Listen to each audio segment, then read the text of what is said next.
I'm not going to try that. I'm going to stay here and call some racing. And this is the final race in the V8 Utes Auto 1 Series for 2013. And as we run through the grid, a couple of cars dropped out of this. Kim Jane's got engine dramas. He's done. Stephen White and Dennis Cribben are both withdrawals, so we've lost a couple of cars. Basic premise of this is that Ryle Harris leads the championship. He's on target for back-to-back titles. We'll just touch on that in a second because we want to show you this. Simon Hodge, earlier in the day, Formula Ford race. Oh! Wow. Well, it's not often you get that high in the air, Nudes, in a Formula Ford and land back on the right way up anyway. I know so he's very lucky. I know they wanted to send the national championship in its current form out with a bang, but that wasn't what was expected. So championship on the line. Ryle Harris here, car number 1 in the V8 Utes. He leads by 35. 35 points for a race win. So what must happen in this race for anything other than Ryle Harris winning the title is Nathan Pretty must win. Ryle Harris must not finish. If that happens, Pretty wins the championship on a count back because it will be a tie. So it's all set for Ryle Harris here. Final race of the year for V8 Utes. All he has to do is finish, like you mentioned, but it's our 2 front row men, Chris Walton, David Cedars. Who's going to get the best jump? Look like Cedars got a good reaction time, and he certainly has. He's got a great lead into turn 1. And this is a brand new car, James, replacing the one that was junked at the Gold Coast in the last round. We're on board with Andrew Fisher down the outside. I'm not sure that's the place to be sometimes here. He's trying to round up Gary Baxter, but I think he's going to get away with it. Cedars is gone. Have a look at the margin. Back to Chris Walton. That's crazy. He has got an absolute ripper start. So they all managed to get through turn 1 nice and cleanly. But here's the next trouble spot on this circuit, turns 2 and 3. Oh, Reece McNally getting assaulted by Wayne Wakefield, who in turn's got Ben Dunn cutting the chicane and sneaking past. One way to do it. And Ryle Harris, he was behind that little battle pack, so he would have been quite nervous to see what was going to happen there. But fortunately, they all got through cleanly. I see a bumper dragging in the background. I'd be shocked if there wasn't. There's Ryle Harris, car number 1. Just needs to bring it on home. Ryan Hansford lunging a move up the inside, and watch for Harris to just let them all go. He just needs to keep this thing rolling for 10 laps. Even if he finishes last, that's enough. Well, for Ryle, it's all about no risk in this race. Like you said, he just has to finish, but better still, for him to finish, Nathan Pretty has to win the race. So Gary Baxter having a look up the inside of Harrison. We see that car, look like a bit of contact there into turn 9. I reckon Danny Bazadzik was the one who had that bumper flailing, and he might have made a little bit of contact with cars up in front. Back on board with Craig Donis in the Rare Spares in car, Thirsty Camel Commodore, one of the contenders this year in the Shannon Supercar Showdown. Had a flat tyre in an earlier race in the weekend, but has been able to push back the grid for this one. Combined points from the races so far. Cedars' margin at the line is 2.1 seconds. He can sit on that for the rest of this race and bring it on home. He is absolutely bolted, that's for sure. Great first lap on cold tyres for David Cedars. Coming back from that big, nasty shunt at the Gold Coast in a brand new car, so hopefully he can finish the year off strong. But here we go, Bazadzik up the escape road.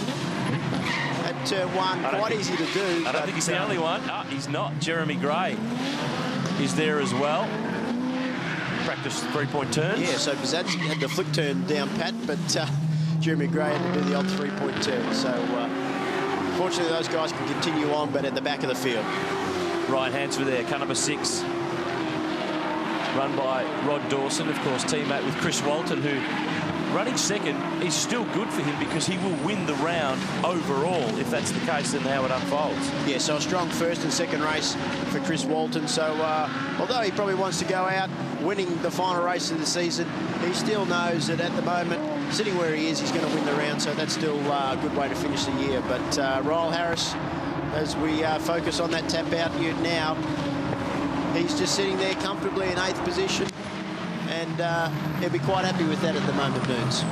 Having a look too, just here, car number 3, just behind Ryle Harris. That is Gary Baxter, the man with more round starts than anyone. He's been in this category since its inception in the early 2000s. It's his last Ute start this weekend. It's his last race right here, right now. He's been a very loyal competitor in this championship, and he's still competitive. He's still running in the top 10, and it's at an all-time high in the way that this category is going. So he's going out, not running around down the back. He's still very, very quick. Well, I think he actually qualified on the front row for this weekend in qualifying, so it's going to be really strange not to see Gary Baxter competing in the V8 Utes next year, but he's had a great career in the Utes, and it'll be sad to see him go. Let's get lazy. Let's stop talking for a little while. Let's let Craig Donis do the work here and steer this 22 Commodore around. All right, let's just put the feet up, eh? Yeah, sounds good.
We better get back to work now, Moff, because Craig Donis has carried us for 3/4 of a lap.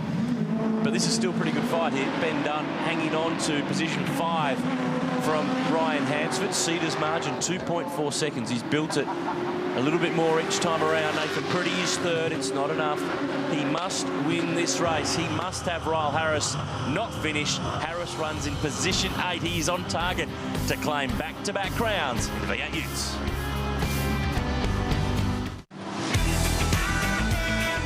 Remember what the last day of school felt like? Well, that's what's going on here with the V8 Utes. It's the final race of 2013.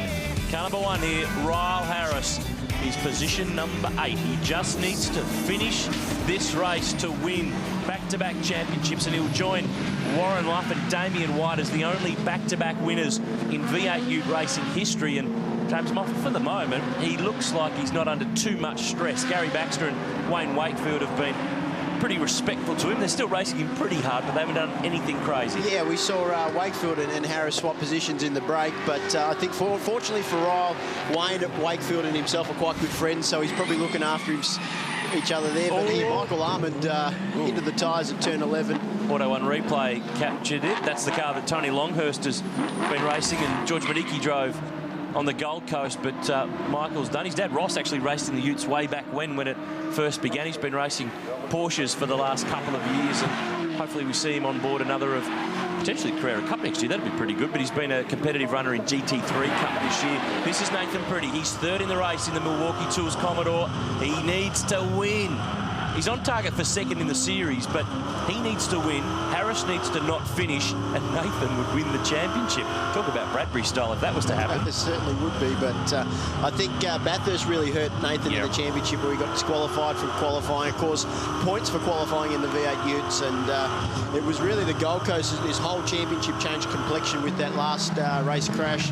Took out David Cedars. He got a big points penalty and opened the door for Ryle Harris. So he's on the verge of back-to-back championships, like we've mentioned. Great effort if he can get it done, especially considering it was only like 2 weeks before Clipsal. He didn't have a confirmed ride, Harris, so it was a very last-minute deal for him, but he's done very well to hopefully defend his title. And that's a great point you make about Cedars, because coming into this last race, he's 4th in the points. He's 65 off Ryle Harris. He was penalised 70 because of the Gold Coast. That cost him the championship. He's running in the lead of this race. He would have sealed the deal in this one had that penalty not been applied, but he was involved in a major accident with Wayne Wakefield. A whole pile of cars ploughed in. A pile of cars were actually written off in that crash. Luckily, everyone was okay, but it's a case of what could have been for David Cedars. He leads the way by 2 seconds back to Chris Walton. Pretty, McNally, Ryan Hansford, Ben Dunn, Wayne Wakefield, Ryle Harris, Gary Baxter and Andrew Fisher. That's the top 10. We're on board with Craig Donis in P12. And looking back at Fonzie Mullen, who is back this weekend after missing the last round.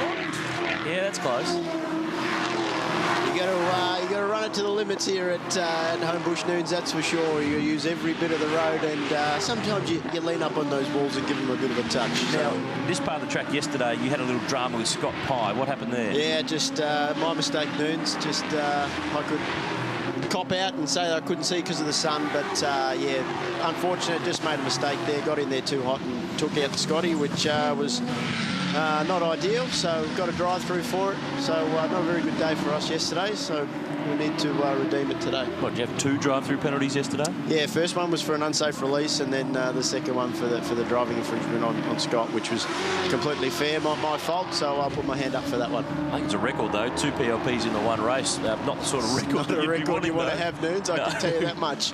Now, Gary Baxter there just weaving around down the straight, trying to get some cool air into that car and get out from behind Ryle Harris, who is only a lap or so away from winning this championship. There's Jared McLeod, the McMahon Mining Commodore. Elliot Barber, he's wrapped up the rookie title. Matt Nolan's having a good run there. Jack LeBrock's come from the back of the grid. Dylan Thomas in the Jack Elsgood car. Rears. Right on cue.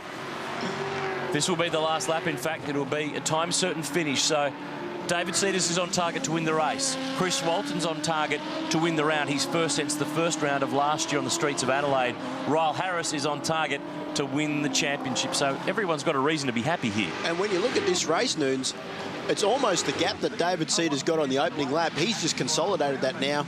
So it's been a pretty cruisy race for him so far. Chris Walton really hasn't had anything for him. He's comfortably running second all race long. Like you said, that'll be enough for him to wrap up the round. So a great way to finish off the year if he can finish this final lap in position 2.